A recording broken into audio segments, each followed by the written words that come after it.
बिस्मिल्लाहिर्रहमानिर्रहीम सल्लल्लाहु अला हबीबी सैयदना मोहम्मद वल्लल्लाहु अलैहि वसल्लम। मोहम्मद नज़ीर ख़ान इस वक्त जो लोग हैं वो काफ़ी ज़्यादा जो है वो तनकीद कर रहे हैं कि चौधरी परवेज़ इलाही ने क्यों एफिडेविट दिया अदालत के अंदर कि वो जो है पंजाब असम्बली को किसी सूरत हाल में डिज़ाल्व नहीं करेंगे। ये वही लोग तनकीद कर रहे हैं जो चौधरी परवेज़ इलाही को मशवरा दे रहे थे कि और स्पीकर पंजाब असम्बली को कि जब असम्बली का सेशन चाह रहा हो तो नया जो गवर्नर है सेशन वो नहीं बुला सकता। तो मोज़द अदालत ने भी इसके ऊपर क्लैरिटी कर दी कि ये कोई ऐसा नहीं चीज़ है लॉ के अंदर, कोई जो नया सेशन है इतमाद के वोट के लिए वो नहीं बुलाया जा सकता। इतमाद का वोट लेने ही लेना है परवेज़ इलाही साहब को। तो आपको इसका ना पूरा पिटीशन देखनी पड़ेगी कि परवेज़ इलाही साहब ने अदालत के अंदर पिटीशन क्या फाइल की, वो अदालत से इस्तदा क्या कर रहे थे। बेसिकली चौधरी परवेज़ इलाही जो है अदालत से कह रहे थे कि जो पहला आर्डर था गवर्नर का कि चौधरी परवेज़ इलाही साहब इतमाद का वोट लें, उसको सेटिसाइड किया जाए। और सेकंड जो है कि जो उसने बतौर सीएम चौधरी परवेज़ इलाही को डी नोटिफाई किया, वो जो नोटिफिकेशन है उसको सेटिसाइड करवा दिया जाए। तो अदालत ने फिर इसलिए चौधरी परवेज़ इलाही से एफिडेविट मांगा कि चौधरी परवेज़ इलाही जो थे वो उनका स्टांस ये था कि जो पहले इतमाद के वोट के लिए जो आर्डर था गवर्नर का वो लॉजिकल नहीं है, इलीगल है। और जो फिर डी नोटिफाई का नोटिफिकेशन था वो भी वाइड एब इशू है, गैर कानूनी है, तो इसलिए मुझे रिस्टोर किया जाए। तो मोअज़्ज़ज़ अदालत का मौक़िफ़ था कि जो गवर्नर है वो अगर आन गोइंग सेशन चल भी रहा हो तो गवर्नर जो है इतमाद के वोट के लिए आपको कह सकता है। सिर्फ जो फिर चौधरी परवेज़ इलाही का ये था उनके मौक़िफ़ के मुझे जो इतमाद के वोट के लिए टाइम बहुत कम दिया गया, तो अदालत ने कहा कि टाइम बढ़ाया जा सकता है, लेकिन ये कोई नहीं है कि जो है गवर्नर जो है आन गोइंग सेशन में आपको इतमाद के वोट के लिए नहीं कह सकता।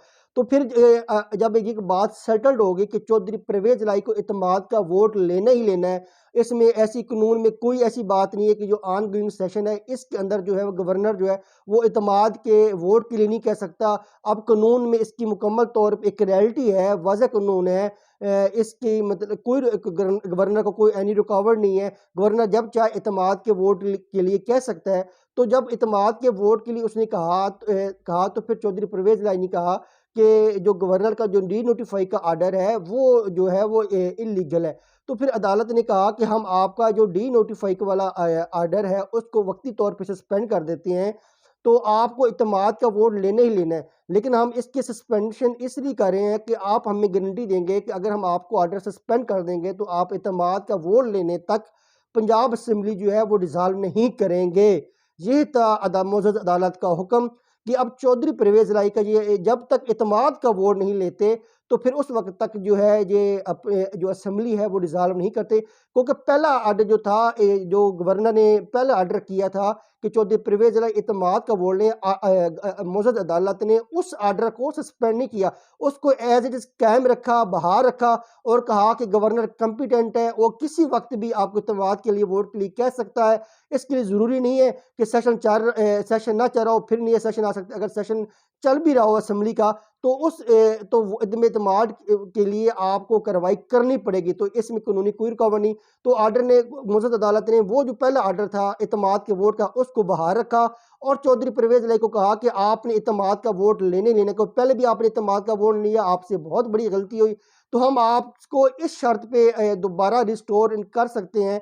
आपको जो गवर्नर का जो डी नोटिफाइबल आर्डर है उसको इस हद तक सस्पेंड कर सकते हैं कि आप इतमाद का वोट लें और इतमाद के वोट तक जो है आप पंजाब असम्बली जो है वो डिज़ाल्व नहीं करेंगे। तो अदालत ये थी, मोअज़्ज़ज़ अदालत का ये जो हुक्म था ये बिल्कुल आईनी था। उन्होंने पूरा जो लॉ की स्पिरिट थी उसको ही फॉलो किया।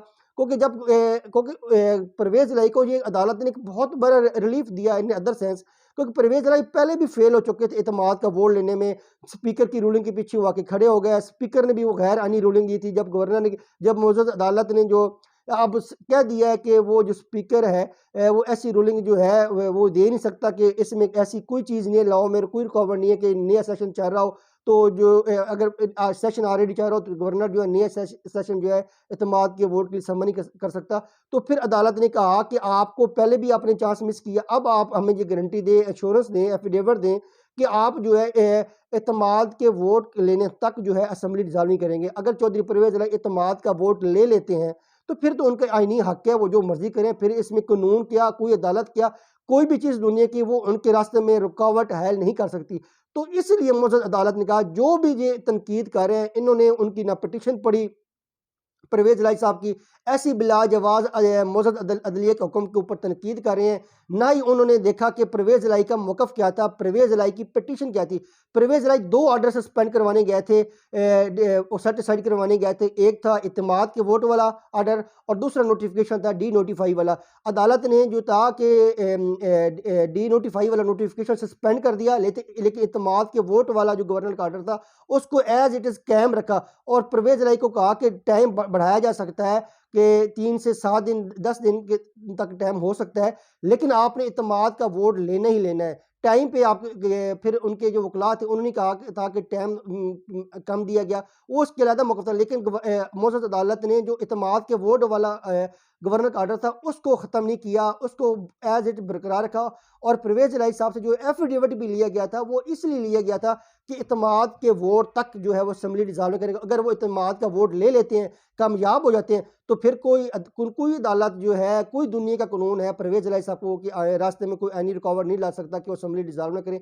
अगर वो इत्तेमाद का वोट नहीं ले पाते तो फिर वो कैसे असेंबली डिसॉल्व कर सकते हैं? ये जो एफिडेविट है, अगर उनको चौधरी परवेज़ इलाही को डर पैदा हो जाए और उनको यकीन हो कि इत्तेमाद का वोट नहीं ले सकते, तो इसके लिए भी बड़ा ज़रूरी था कि उनसे एफिडेविट लेते, उनसे इंश्योरेंस लेते कि आप जो है असेंबली नहीं तोड़ेंगे। तो क्योंकि इसका एफिडेविट का मकसद ये था कि चौधरी परवेज़ इलाही हर सूरत में इत्तेमाद का वोट लें, जो भी उनकी होता है कि अगर लेते हैं, कामयाब होते हैं तो फिर ठीक है, वो उसके बाद उनको आईनी इजाज़त है। अगर नहीं लेते तो ये डर था कि जो पंजाब असेंबली है वो डिसॉल्व ना हो जाए, और अगर परवेज़ इलाही को ये खौफ हो कि वो ले नहीं सकते तो फिर पंजाब असेंबली डिसॉल्व ना कर देते। वो उस एक प्रोसेस को जो है तत्तर पैदा होने से बचाने के लिए ये एफिडेविट लिया गया। अगर परवेज़ इलाही कामयाब हो जाते हैं तो फिर उनका आईनी हक है। तो ये इसलिए लिया गया था, अदरवाइज़ जो है वो उनके ऊपर कोई आईनी रुकावट नहीं है। तो अदालत का जो फैसला है उसको ज़रूर पढ़ा करें। आपका के पास तनकीद का हक है।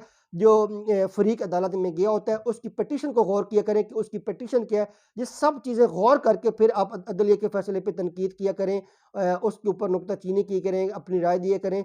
तो इस वक़्त जो अदालत के ऊपर जो एफिडेविट के हवाले से भी क्यों एश्योरेंस ली गई चौधरी परवेज़ इलाही से वो असेंबली डिसॉल्व नहीं करेंगे, ये बिल्कुल बिलाजवाज़ है। क्योंकि ये वही लोग कह रहे हैं जो जिन्होंने पहले परवेज़ इलाही को मशवरा दिया, स्पीकर को दिया कि आप ऑन गोइंग सेशन में गवर्नर जो है जब सेशन चल रहा हो नया सेशन नहीं बुला सकता। तो अगर उस वक़्त भी स्पीकर जो है कोई विज़डम का काम करते और एक अच्छा एज़ अ जमहूरी जो नुमाइंदा उसका रोल अदा करते, तो डेफ़िनेटली आज परवेज़ इलाही को अदालतों के धक्के ना खाना पड़ते, अदालतों के सामने पेश ना होना पड़ता और एक बावक़ार तरीके से अपनी वज़ारत आला जो है वो उसको कंटिन्यू कर सकते थे। पाकिस्तान ज़िंदाबाद।